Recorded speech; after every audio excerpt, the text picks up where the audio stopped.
Setiap 3 tahun sekali, sejak tahun 2000, Indonesia dan berbagai negara lain selalu mengikuti tes bernama PISA. Tes PISA terakhir diadakan di tahun 2018. Nah, tempo hari, penyelenggara PISA, OECD, itu baru mempublikasikan hasil skor tes PISA tahun 2018. Well, buat lo yang belum tahu atau ngeliat, sebetulnya hasil tes PISA Indonesia ini bisa bikin kita mengernyitkan dahi terhadap kondisi pendidikan di Indonesia. Kenapa? Karena ternyata skor PISA kita itu relatif rendah jika dibandingkan dengan negara-negara lain. Ada 3 aspek yang menentukan total skor PISA. Pertama adalah membaca, kedua adalah matematika, dan ketiga adalah sains. Di ketiga aspek itu, skor Indonesia menurun dari tes PISA terakhirnya di tahun 2015. Berikut adalah jumlah penurunannya.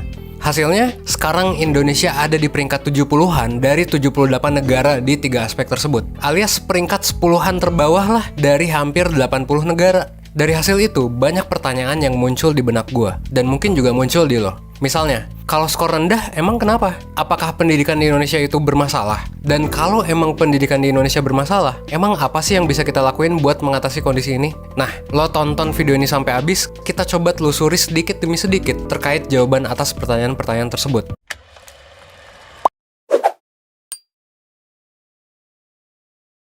Nah, mungkin banyak dari lo yang bertanya-tanya, emang PISA itu apa sih?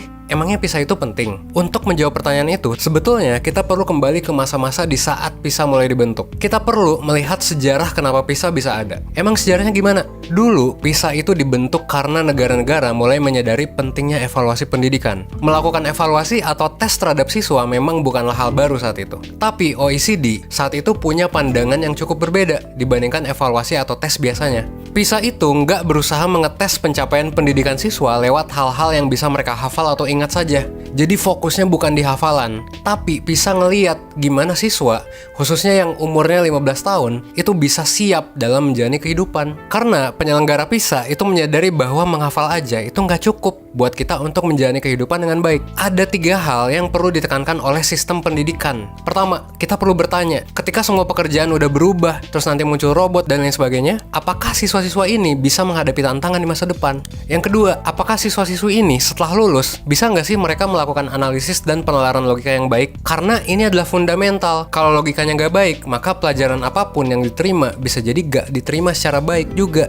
Yang ketiga, apakah siswa-siswi ini setelah lulus, bisa nggak mereka punya kapasitas untuk belajar terus-menerus selama hidup mereka? Nah, maka dari itu ada 3 aspek penting yang dicoba diukur oleh PISA. Yang tadi ya, terkait membaca, itu yang pertama. Yang kedua matematika, yang ketiga adalah sains. 3 aspek ini diukur untuk menjawab 3 pertanyaan tadi. Reading buat belajar, math and logic itu buat mikir, dan scientific literacy itu biar kita terbiasa memproses hal-hal baru. Nah, saat PISA dibentuk juga sebetulnya terdapat kasus di mana tenaga yang siap bekerja dan lulusan pendidikan itu udah banyak banget nih. Jadi udah banyak banget orang yang lulus kuliah ibaratnya. Tapi masalahnya adalah skillnya itu nggak match dengan yang dibutuhkan oleh industri. Makanya banyak pengangguran gitu kan. Ibaratnya yang kita pelajari di sekolah itu dalam tanda kutip kurang kepake saat kita mau bekerja di industri. Ini juga udah sempat gue bahas sih di video hal-hal yang harusnya kita pelajari di sekolah. Intinya, hal atau pengetahuan yang kita pelajari dan kita dapatkan di sekolah, misalnya seperti fisika, geografi, dan lain sebagainya, itu ternyata nggak kepake-pake banget saat kerja dan dirasa nggak dibutuhkan oleh industri. Di sisi lain, industri itu berkembang cepet banget. Banyak skill-skill baru yang dibutuhkan di market, tapi supply-nya alias tenaga kerja yang udah lulus itu nggak mendapatkan pelajaran tentang skill-skill yang dibutuhkan itu. Gue juga ngerasain hal ini nih. Pas SD, SMP, SMA, gue nggak pernah tuh belajar tentang YouTube atau sosial media di sekolah. Tapi ternyata sekarang banyak banget kan pekerjaan yang berkaitan dengan sosmed. Gue sendiri pada akhirnya sekarang bekerja di bidang sosmed juga kan. Nah, tapi gue dan teman-teman lain yang seangkatan sama gue itu nggak belajar hal-hal ini di sekolah. Meskipun ternyata hal ini tuh banyak dibutuhin sekarang kan. Demand-nya baru muncul bertahun-tahun kemudian. Tapi sekolah nggak mengajarkan hal itu.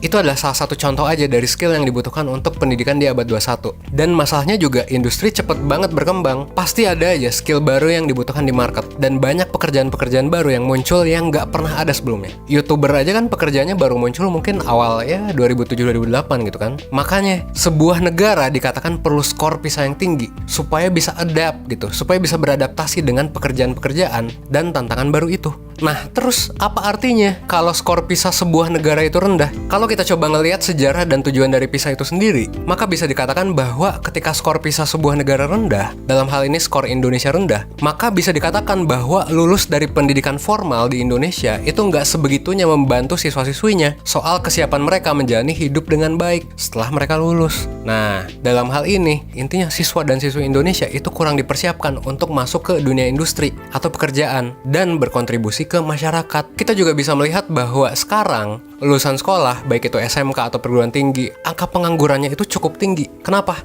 Salah satunya karena ada gap skill yang dibutuhkan oleh industri dengan yang kita pelajari di sekolah. Ini kan jadi masalah besar ya. Meskipun memang ada argumen kontra juga sih terhadap PISA. Tapi dari indikator ini aja, kita bisa seenggaknya ngelihat bahwa ternyata mungkin approach pendidikan di Indonesia ini perlu diperbaiki lagi gitu. Solusinya, tentu kita perlu mengevaluasi sistem pendidikan yang ada saat ini dan mengubahnya dengan sistem yang lebih tepat. Apakah perlu perbaikan kurikulum? Apakah perlu perbaikan guru? Well, bisa jadi jawabannya adalah iya. Karena gini, kurikulum sekolah itu mungkin belum secara tepat mengajari kita hal-hal yang penting buat kehidupan kita. Tentunya kita perlu kurikulum yang baik dong. Kita perlu juga mengevaluasi guru-guru supaya bisa mengajar dengan tepat.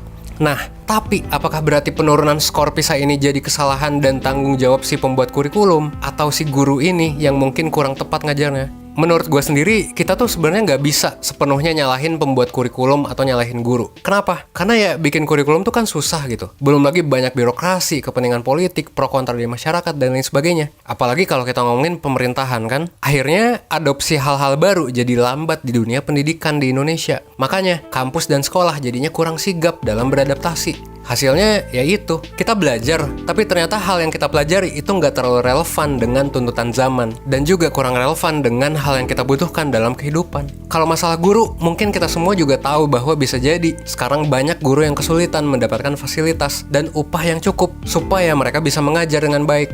Makanya bisa dikatakan bahwa solusinya adalah perlu banget nih andil semua orang supaya pendidikan di Indonesia bisa semakin maju. Mulai dari pemerintah, masyarakat, guru, dan juga pihak swasta. Nah, kali ini gue mau menggarisbawahi pihak swasta. Karena tentu 1% bergerak di bidang swasta kan. Pihak swasta itu menurut gue sebenarnya bisa punya andil besar. Pihak swasta itu bisa lebih fleksibel dan cepat dalam membuat produk baru yang bermanfaat buat masyarakat. Fleksibilitas dan kecepatan inilah yang membuat banyak perusahaan swasta mendisrupsi sistem-sistem yang ada di dunia. Kita bisa lihat perusahaan taksi online, ojek online, e-commerce, dan banyak lagi membuat perubahan yang besar dalam landscape pembangunan di Indonesia dan di dunia. Pada akhirnya, gue percaya bahwa kalau kita gerak bareng, kita bakal bisa nih bikin impact yang gede banget buat Indonesia. So, 1% pun did something sejak September lalu. 1% akhirnya mulai membentuk sebuah kurikulum yang mencoba mengisi kekosongan kurikulum yang ada saat ini. Yaitu hal-hal penting dalam kehidupan yang memang gak kita pelajari di sekolah. Buat yang udah ikut kelas-kelas offline atau seminar di 1%, pasti udah pernah diliatin dan diajarin sedikit blueprint dari kurikulum yang sedang kami godok. Ya, 1% saat ini sedang membuat kurikulum baru, yang kami namakan sebagai Better Society Curriculum. Dengan kurikulum ini, 1% pengen masyarakat Indonesia menjadi berdaya. Dengan kata lain, pertama, sadar akan identitasnya. Yang kedua, menjadi subjek aktif yang mengambil kontrol atas hidupnya dan mampu menyelesaikan masalah yang mereka punya. Dan yang ketiga, bisa berkontribusi, sekaligus menghasilkan hal baik untuk masyarakat. Supaya apa? Supaya hidup kita semua bisa lebih fulfilling, bisa lebih bermakna.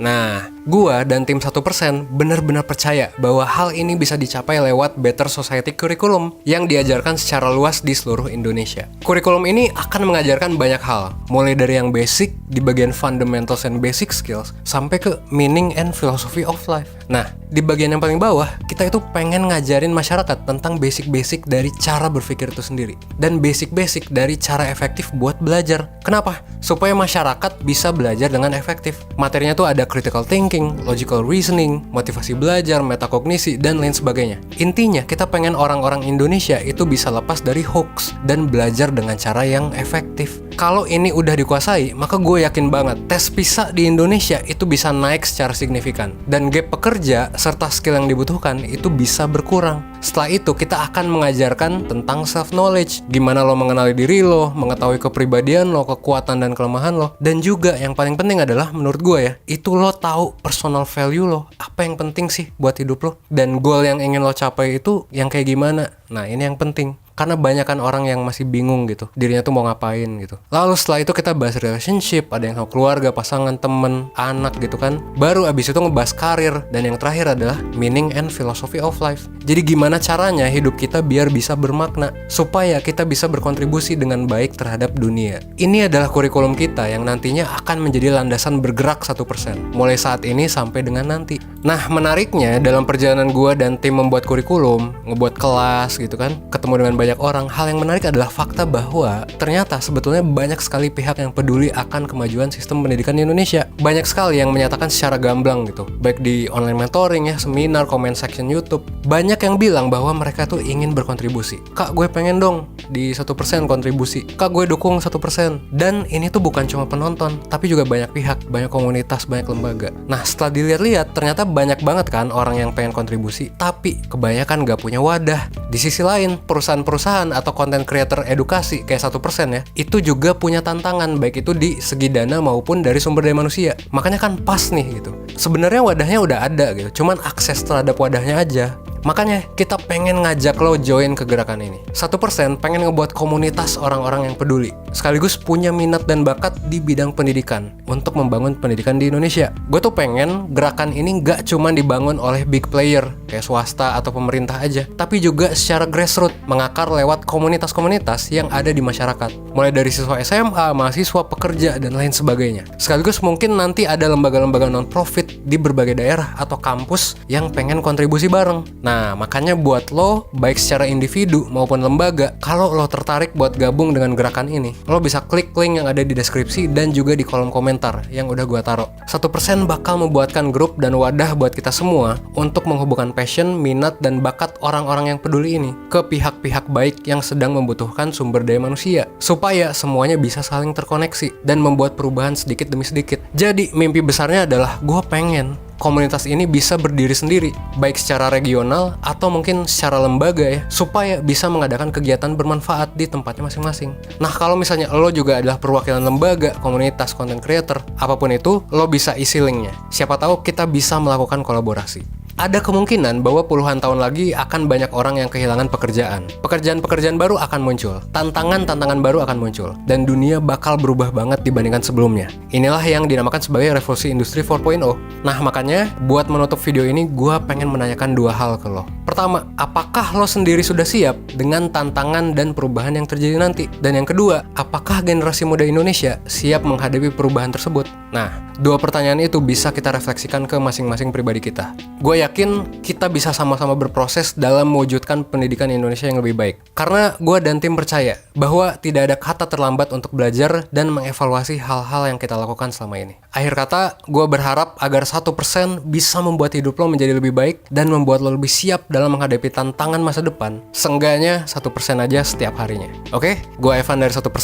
mari peduli pendidikan dan mari menjadi berdaya.